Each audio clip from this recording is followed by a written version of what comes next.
இயேசு கல்லன் நோக்கி நீ இன்றைக்கு என்னோட கூட நீ பரதேசில் இருப்பாய். இந்த கல்லன் இயேசுவை விசுவாசித்தபடினாலே அவன் என்ன பண்ணான்னா மீட்கப்பட்டான். இன்னொரு கல்லன் இயேசுவை விசுவாசிக்காதனால அவன் என்ன பண்ணான், கைவிடப்பட்டான். நம்ம ஆண்டவருக்குள்ளே இருந்து விசுவாசித்தா மற்ற கல்லனை போல நம்ம என்ன பண்ணுவோம், அவர் பக்கத்தில் இன்றைக்கு ஆண்டவர் சொல்கிறாரு பரதேசிக்கு இருக்கும். அவரோடு கூட நம்ம என்ன பண்ணுவோம், பரதேசிக்கு போகப்படுவோம். அன்பு எனக்கு இராவிட்டால் நான் ஒன்றுக்கும் பிரயோஜனம் இல்லை. நம்ம கூட என்ன பண்ணோம், நம்ம குடும்பத்திலையும் கூட இருக்கட்டும், மற்றவங்க கூட இருக்கட்டும், எப்படி இருக்கணும், அன்பாகவே இருக்கணும்.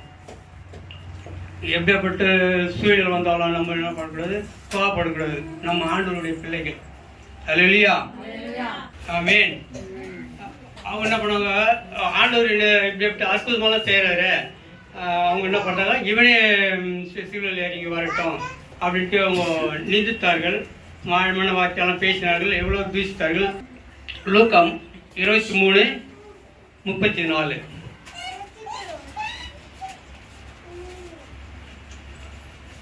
அப்போது இயேசு பிதாவே இவர்களுக்கு மன்னியும், தாங்கள் செய்கிறது என்னதென்று அறியாதிருக்கிறார்கள் இல்லையே என்றார். அவருடைய வஸ்திரங்களை அவர்கள் பங்கிட்டு தூக்கி போட்டார்கள்.